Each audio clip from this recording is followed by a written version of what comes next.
what are we looking at in terms of tourism? Is tourism an export item for South Africa?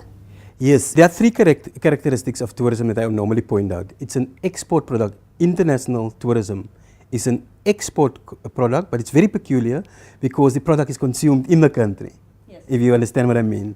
Secondly, it's a very fickle industry because it is, like I said, 911, terrorist attack, crime and violence, and then people don't come. But it's also a very resilient industry. I remember, again, when I cut my teeth, there were the attacks in the pyramids where visitors were attacked. And people say, oh, Egypt's tourism is down the drain. But within a couple of years, it returned to normality. So, yes, it is an export product. And that's why, coming to your earlier question, the rand, the value of the rand is important, but only for international visitors.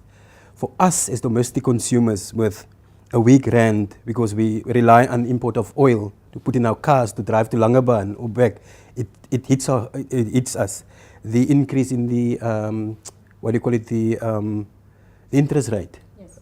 What is it, 0.250, 250 basis points. That affects you because it creates in the mind of the consumer a fact that the economy is not going well. So, and domestic tourism and regional tourism contributes heavily to the South African economy. So it balances out. So on the one hand, you get the UK and the US travelers spending a lot. They spend more because they have more money.